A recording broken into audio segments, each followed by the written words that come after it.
Power से लोग नेता बनते हैं। हाँ। तो मुझे लगता है कि उनकी बस एक ही उपलब्धि और खूबी है कि वो लालू यादव के बड़े बेटे हैं। उनको वन पर्यावरण वगैरह मिला है तो जंगल में मंगल करेंगे। राजनीति में तो संभावनाओं का दरवाजा हमेशा खुला रहता है। हाँ। वो संभावनाओं का ही दरवाजा था जिसने नीतीश और तेजस्वी को, नहीं तो नीतीश कुमार ने कहा था कि मिट्टी में मिल जाएंगे, आपके साथ नहीं जाएंगे।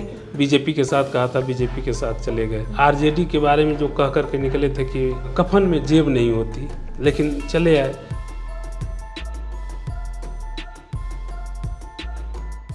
बिहार की नई सरकार के गठन के 5 दिन बाद आरजेडी, जेडीयू, कांग्रेस और जीतन राम मांझी की हम के बीच सहमति बन गई है और आज मंत्रिमंडल का विस्तार हो गया है। आज हम इस वीडियो में जानेंगे कि कैसा दिखता है बिहार का नया मंत्रिमंडल। हमारे साथ इस वीडियो में हमें जानकारी देंगे वरिष्ठ पत्रकार राठौर विचित्रमणि जी। सर, सबसे पहले मेरा क्वेश्चन आपसे है कि बिहार में हुआ क्या, ये कैसे जेडीयू और बीजेपी का गठबंधन टूटा, क्या हुआ इसके पीछे? इसके पीछे पहली बात तो यह है कि दूसरे राज्यों से बिहार थोड़ा अलग है। बिहार, खासकर नीतीश कुमार ने जिस तरह से पिछले कुछ वर्षों में राजनीति की है, दूसरी जगहों पे सत्ता परिवर्तन होता है तो वहाँ मुख्यमंत्री बदलता है। बिहार एक अनूठा मामला है यहाँ, जहाँ मुख्यमंत्री नहीं, मुख्यमंत्री तो वहीं रहता है, उप मुख्यमंत्री बस बदलता है जी।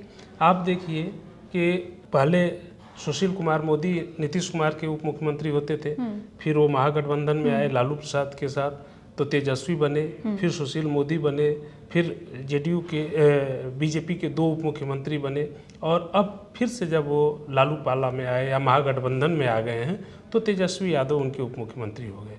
इसके पीछे कई किस्से हैं, कई कहानियाँ हैं और वो वास्तविकताओं से जुड़ी हुई हैं। पहली बात तो ये है कि नीतीश कुमार ने बीजेपी के साथ उनका गठबंधन 1996 से है, लेकिन उस समय के गठबंधन में, जब वाजपेयी के समय में उन्होंने गठबंधन किया था, तब बिहार में जो नीतीश कुमार कहते थे वही होता था। लेकिन ये सिलसिला 2013 तक चला, जब तक मोदी युग का प्रादुर्भाव बीजेपी में नहीं हुआ। तो होता क्या था उस समय कि जो नीतीश का अपर हैंड था, बीजेपी वही करती थी जो नीतीश कुमार चाहते थे। जब बीजेपी का दौर बदला, अटल आडवाणी की जगह मोदी शाह का युग आया, तो उन्होंने बीजेपी को डोमिनेट बनाने की, बीजेपी डोमिनेंस ही अपनी दिखाने लगी, और बीजेपी में जब अपना प्रभुत्व दिखाने की कोशिश हुई तो महत्वाकांक्षाओं का कह लें, सत्ता का कह लें, एक टकराव शुरू हुआ। वो टकराव इस तरह सामने आया कि नीतीश कुमार अपने आप को कंफर्ट नहीं फील कर रहे थे। उनकी स्थिति ये थी कि उनको लगता था कि बीजेपी हमको दबाने की कोशिश कर रही है। उसके कई उदाहरण हैं। पहला उदाहरण 2019 का लोकसभा चुनाव इन दोनों लोगों ने मिलकर लड़ा। उसमें 16 सीटों पर नीतीश कुमार की पार्टी जीती, 17 पर बीजेपी जीती। बिहार से बीजेपी ने 5 मंत्री बनाए, लेकिन इनको 1 मंत्री का ऑफर दिया। ये उस बात के लिए तैयार नहीं थे। इनका ये मानना था कि हमको भी 5 मिले, 5 नहीं तो 4 मिले। उसको केंद्र सरकार ने स्वीकार नहीं किया। दूसरी उसके बाद घटना हुई जब विधानसभा का चुनाव हुआ। उस चुनाव में बीजेपी और नीतीश कुमार की पार्टी ने मिलकर चुनाव लड़ा, लेकिन चिराग पासवान जो उस समय लोक जनशक्ति पार्टी के नेता थे, वो अलग से चुनाव लड़े, और उन्होंने चुनाव लड़ा तो सिर्फ 19 सीटों पर लड़ा जिसपे नीतीश कुमार के उम्मीदवार थे जी। कई जगह पर तो उन्होंने बीजेपी के ही जिन लोगों को टिकट नहीं मिला उन लोगों को टिकट दिया, और वो लोग बीजेपी से निकाले गए, बाद में बीजेपी में आ गए। नतीजा ये निकला कि बीजेपी तो 74 सीटें जीती, लेकिन नीतीश कुमार 43 सीटों पर आ गए। नीतीश कुमार विधानसभा में बीजेपी से बड़ी पार्टी होते थे, वो अचानक बहुत छोटी पार्टी हो गए। बीजेपी ने उनको मुख्यमंत्री बना दिया, लेकिन वो मुख्यमंत्री बनाना एक किस्म के एहसान से लाद देना था, और उसमें उनका वर्चस्व नहीं रहा। आप मुख्यमंत्री बन गए, लेकिन मुख्यमंत्री का जो एक इकबाल होता है वो इकबाल नहीं रहा, जो कि आपके लिए ज़रूरी है, जो आपको राज करने के लिए ज़रूरी है। उसके बाद फिर यहाँ के बाद स्थिति ये बिगड़ी कि अंत में जब पिछली बार मंत्रिमंडल विस्तार केंद्र में हो रहा था, तो इन्होंने आरसीपी सिंह को लगाया था कि भाई आप जाकर के केंद्र से बात कीजिए। ये केंद्र से बात करने आए और खुद ही मंत्री बन गए। तो नीतीश कुमार को यह लगा कि आरसीपी सिंह को बीजेपी ने पीछे से हमारे खिलाफ कुछ समझाया बुझाया होगा, उसने उनको फोड़ लिया और वो मंत्री बनने की चाहत में चुपचाप अपने ही मंत्री बन गए। ये सारी घटनाएं थीं जिसने धीरे धीरे नीतीश कुमार को ये समझाया। और ऊपर से बिहार में बीजेपी के नेता जो ऊपर तो अमित शाह या बड़े नेता जो बीजेपी के थे वो बार बार कहते थे कि हम लोग नीतीश कुमार के नेतृत्व में हैं, नीतीश कुमार के नेतृत्व में बिहार की सरकार है, लेकिन छोटे नेता कुछ न कुछ चुभने वाली बातें करते थे। ये तो हुई एक तरफा। अब ये तो नीतीश कुमार को प्रॉब्लम थी। अब इसके लिए लालू यादव, माफ कीजिएगा, तेजस्वी यादव क्यों आए?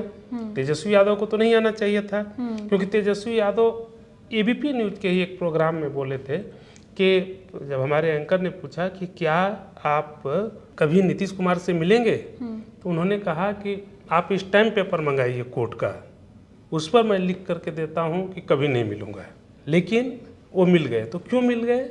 इसके पीछे एक कहानी आती, मैं नहीं जानता हूँ वो सही है या गलत है, लेकिन ये था कि बिहार में कुछ समय पहले अभी जेपी नड्डा गए थे। हाँ। नड्डा साहब ने वहाँ जा कर के बयान दिया कि छोटी छोटी पार्टियां नहीं रहेंगी, बीजेपी रहेगी। इसने नीतीश कुमार और लालू यादव, ये तेजस्वी यादव को, या जेडीयू और आरजेडी जैसे जो क्षेत्रीय पार्टियां हैं, उन पार्टियों को विवश किया कि वो एक रास्ते पर आए। दूसरी बात कि नीतीश, ये तेजस्वी तक ये बात किसी तरह पहुंची, ये बात फैलाई हुई थी या ये बात सही थी नहीं मालूम, कि बिहार में बीजेपी की कोशिश है कि उसके जो गृह राज्य मंत्री हैं केंद्र में, नित्यानंद राय, उनको वो मुख्यमंत्री प्रोजेक्ट करके और नीतीश कुमार की पार्टी को तोड़ के अपनी सरकार बना ले। नित्यानंद राय को मुख्यमंत्री क्यों बनाने का, उनको बहुत लोग जानते भी नहीं, लेकिन वो यादव जाति से आते हैं। बिहार में यादव एक प्रभावशाली जाति है, करीब 14-15% उनकी आबादी है। लालू यादव उसके सबसे बड़े नेता हैं। तेजस्वी यादव उस विरासत को आगे बढ़ा रहे हैं। अब अगर कहीं नित्यानंद राय के रूप में यादवों को अपना नया नेता मिल जाएगा तो आरजेडी का तो जनाधार खिसक जाएगा। उनको डर था कि कहीं यादव उधर न चले जाएं। तो ये डर, कई बार क्या होता है कि जितना आदमी एक दूसरे के साथ प्रेम से नहीं मिलता, उससे ज़्यादा डर से भी मिलता है। तो किसी तीसरे के डर ने इन दोनों लोगों को मिला दिया। और ये तो सबसे बड़ी बात है कि राजनीति में आम तौर पर सत्ता महत्वपूर्ण है, और उस सत्ता के लिए ये लोग एक साथ आज दिख रहे हैं। विचित्र जी, एक और चीज़ हमारे ऑडियंस को बताइए कि आज क्योंकि मंत्रिमंडल का विस्तार हुआ है, तो कौन कौन सी मिनिस्ट्री जेडीयू ने अपने पास रखी, कौन कौन सी आरजेडी को दी, और इसके पीछे का क्या कारण था? देखिए, जब सरकार का गठन होने की बात आई थी और ये हो गया कि तेजस्वी यादव उप मुख्यमंत्री बनेंगे, नीतीश कुमार मुख्यमंत्री बनेंगे, तो नीतीश और तेजस्वी के बीच ये भी तय होना था कि चूंकि नीतीश के पास 45 हो गए, 2 बढ़ के 45 विधायक हैं। हाँ। उनके पास 79 हैं, तो उनके ज़्यादा विधायक हैं तो उनके ज़्यादा मंत्री बनेंगे। तो वही हुआ, उनके मंत्री ज़्यादा बनने थे, पहले से तय था। हाँ। असल लड़ाई थी होम मिनिस्ट्री की। जी। नीतीश कुमार चाहते थे कि होम मिनिस्ट्री मेरे पास रहे, ऐसी खबरें आ रही थी। तेजस्वी यादव चाहते थे कि होम मिनिस्ट्री उनको मिले, लेकिन यहाँ नीतीश कुमार की चल गई। अच्छा। एक महत्वपूर्ण मंत्रालय, और जब से नीतीश कुमार मुख्यमंत्री बने हैं 2005 से, गृह मंत्रालय वो अपने पास ही रखते थे। दूसरा एक महत्वपूर्ण मंत्रालय है वित्त मंत्रालय। वित्त मंत्रालय के बारे में भी चर्चा थी कि वो आरजेडी को मिलेगा, बिल्कुल। लेकिन वो भी मंत्रालय चला गया जेडीयू को। एनर्जी जेडीयू को मिला है, लेकिन ऐसा नहीं है कि जेडीयू ने कोई सब कुछ ले लिया है। बाकी मंत्रालय इन्हीं को मिला है, पीडब्ल्यूडी इनको मिला है, स्वास्थ्य इनको मिला है, ये कुछ कृषि मंत्रालय इनको मिला है। ये सारे विभाग इनको मिले हैं, तेजस्वी यादव की पार्टी को मिले हैं। और सबसे बड़ी बात है कि तेजस्वी यादव अपना विधानसभा का स्पीकर बनाने में कामयाब रहे हैं। हाँ। स्पीकर आरजेडी की पार्टी का हो, तो जब कभी कहीं लालू आरजेडी और जेडीयू में कुछ मैंने विधायकों को लेकर के कोई कन्फ्लिक्ट होगा या संघर्ष होगा, तो उस समय तेजस्वी यादव को ये रहेगा कि स्पीकर हमारा है, वो हमारे लिए काम आएगा। जी बिल्कुल। अच्छा, क्योंकि तो बात ये थी कि स्पीकर क्योंकि अब आरजेडी की पार्टी का होगा तो होम मिनिस्ट्री जेडीयू ने रख ली, तो मतलब हाँ, वो हमें लगता है कि मुझे जहाँ तक लगता है कि जो भी बार्गेनिंग हुई हो या बातचीत हुई हो आपस में, लेकिन नीतीश क्योंकि कुमार लड़ाई होम मिनिस्ट्री की हाँ, ही थी। नीतीश कुमार का ये रहा होगा। नीतीश कुमार बहुत टफ निगोशिएटर हैं। नीतीश कुमार के पास संख्या कम रहे तो भी वो जानते हैं कि कैसे हमको अपने आप को अपर हैंड रखना है। आप ये देखिए कि बिहार में चाहे बीजेपी हो चाहे आरजेडी हो, दोनों नीतीश कुमार की तुलना में बड़ी पार्टी हैं, लेकिन वो दोनों जूनियर पार्टनर बन करके सरकार में शामिल होती हैं। मुख्यमंत्री नीतीश कुमार होते हैं, तो नीतीश कुमार ये जानते हैं, तो यदि वो मुख्यमंत्री बन सकते हैं 45 विधायक होकर के एक 79 विधायक वाले के कंधे पर चढ़कर, और वो भी तब जबकि बीजेपी से वो छिटके हैं, बीजेपी को मतलब एक तरह से आंख दिखाकर, तो इतना तो हुनर जानते ही होंगे कि कैसे गृह मंत्रालय अपने पास रखा जाए। विचित्र जी, ये तो पहले से भी बहुत हमने सुना है कि तेजस्वी कहीं ना कहीं तेज प्रताप पे भारी पड़ते हैं, और इस बार आज तेज प्रताप ने बाकी विधायकों की तरह नॉर्मली ओथ ली। बाकी एक तरह से कह सकते हैं कि भीड़ में कहीं खो से गए, जबकि वो बड़े बेटे हैं लालू यादव के, तो एक वो रुतबा जो होता था वो अभी नॉर्मल विधायकों की तरह उन्होंने ओथ लिया। तो अभी क्या ये बोल सकते हैं कि ऑफिशियली अब तेजस्वी तेज प्रताप पे मतलब अपने बड़े भाई पे भारी पड़ गए? आप कह सकते हैं कि ऑफिशियली तो 7 साल पहले ही भारी पड़ गए थे।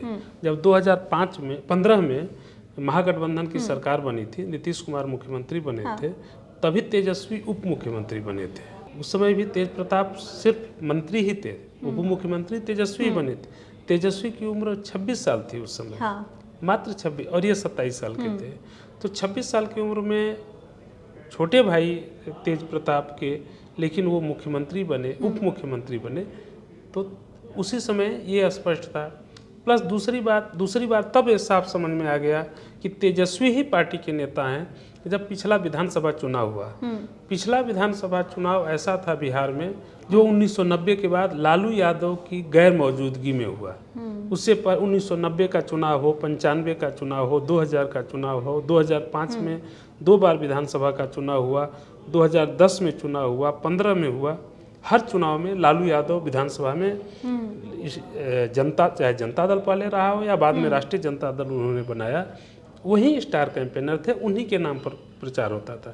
लेकिन 2020 के चुनाव लालू यादव जेल में थे और तेजस्वी ने लड़ा। और उससे भी बड़ी बात यह है कि चुनावी सभाओं में लालू यादव के पोस्टर नहीं होते थे, तेजस्वी के होते थे।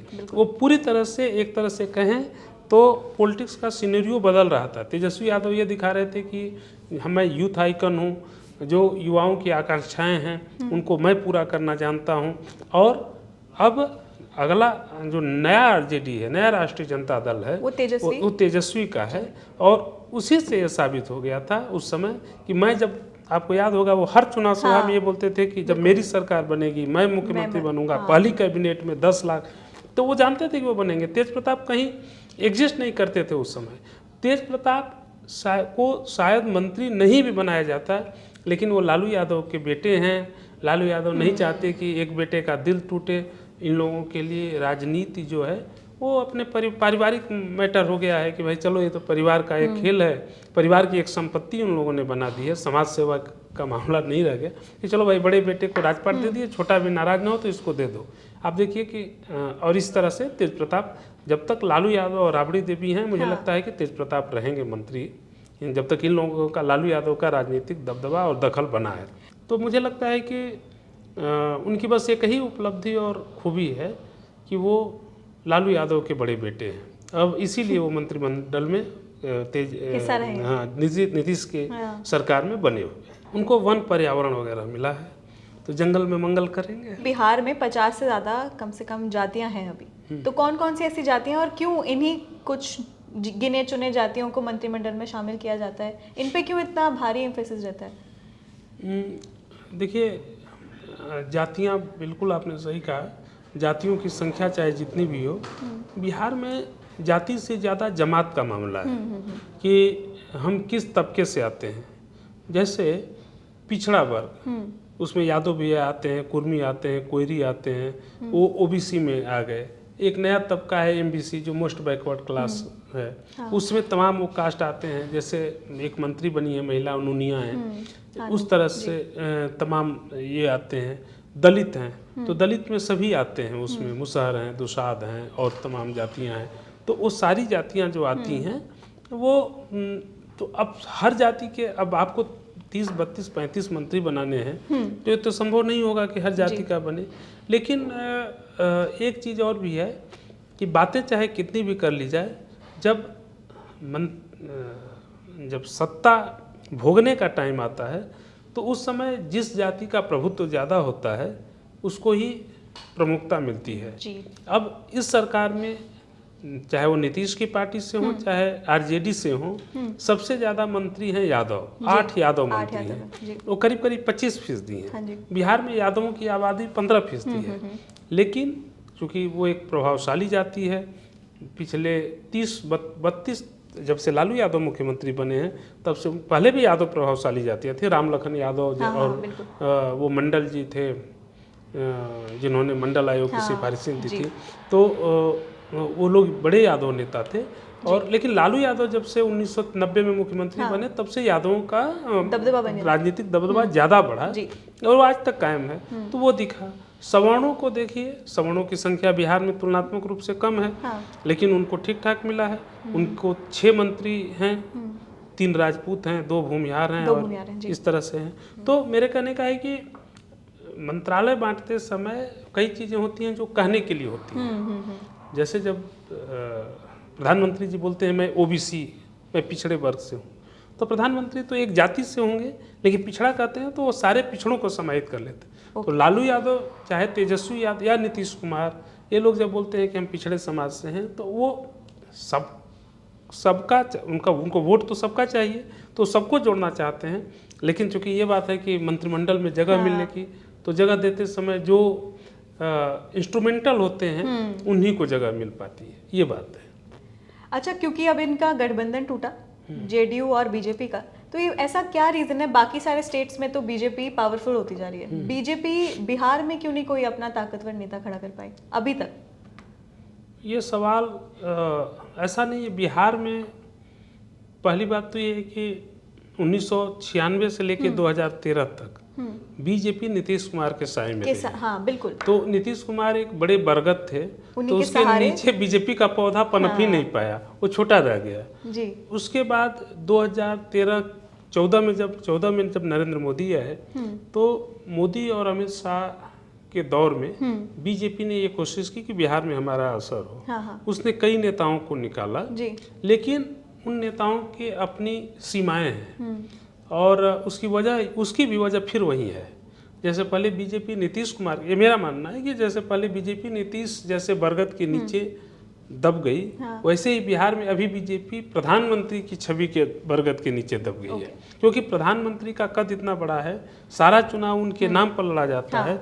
आप देखिए कि 2020 का जो चुनाव हो रहा था, आरजेडी का चुनाव तेजस्वी के नाम पर लड़ा जा रहा था। जेडीयू, नीतीश कुमार जेडीयू के लिए लड़ रहे थे, बीजेपी की पूरी लड़ाई तो प्रधानमंत्री लड़ रहे थे। तो जहां पर प्रधानमंत्री नरेंद्र मोदी हो जाएं, तो आप उसके बाद क्षेत्रीय नेताओं के लिए क्या जगह बचेगी? तो इसी कारण से वहां पर कई नेताओं को आंचलिक तौर पे उभारने की कोशिश की कि चलो भाई, कोई पटना संभाग का हो जाएगा, कोई भोजपुर बेल्ट का हो जाएगा, कोई मैथिल इलाके। लेकिन वो अलग अलग जातियों से भी, चाहे लालू यादव के बड़े करीबी रामकृपाल यादव को लाया गया पटना से, नित्यानंद राय हैं यादव से हैं, और उसके अलावा सुशील कुमार मोदी थे ही, इसके अलावा अभी तमाम ओबीसी नेताओं को। लेकिन वो सारे नेताएं कोई किसी का उस तरह से बड़ी पर्सनालिटी नहीं बन पाई। वजह यह है कि सारी पर्सनालिटी वो प्रधानमंत्री की छवि में ये हो जाती है। अब ये हो सकता है कि जैसे उत्तर प्रदेश में 2017 में बीजेपी जब चुनाव लड़ रही थी, उत्तर प्रदेश में बीजेपी, जबकि बीजेपी के बड़े बड़े नेता थे, राजनाथ सिंह थे वहाँ से जो मुख्यमंत्री रह चुके थे, लेकिन वो सारा चुनाव प्रधानमंत्री के नाम पर लड़ा गया। उस समय तक जो मुख्यमंत्री योगी आदित्यनाथ हैं, वो कोई बहुत बड़े नेता नहीं थे। लेकिन जब वो मुख्यमंत्री बन गए 2017 में, आज हर कोई जानता है कि बीजेपी के पास एक उत्तर प्रदेश में बड़ा नाम है। अब तो ये भी कहा जाता है कि उनके बाद शाह हैं या योगी हैं, कौन है, ये भी बात होती है। तो उसी तरह से अगर मोदी के ही नाम पर बीजेपी अगला चुनाव भी देखिएगा लड़ेगी, अगर बीजेपी वहाँ कहीं पावर में आ जाएगी तो उस स्थिति में जिसको मुख्यमंत्री बनाएगी वो कल को बड़ा नेता हो जाएगा। बिल्कुल, क्योंकि अब पावर से लोग नेता बनते हैं। तो ये थे हमारे साथ वरिष्ठ पत्रकार राठौर विचित्र जी। आपके समय के लिए बहुत बहुत शुक्रिया। हमारे ऑडियंस को एक इंसाइट मिल गया होगा कि कैसे और कौन से नेता बिहार के मंत्रिमंडल में इस वक्त शामिल हुए। इस रिपोर्ट में फिलहाल इतना ही। बाकी अन्य खबरें जानने के लिए आप बने रहिए एबीपी के साथ।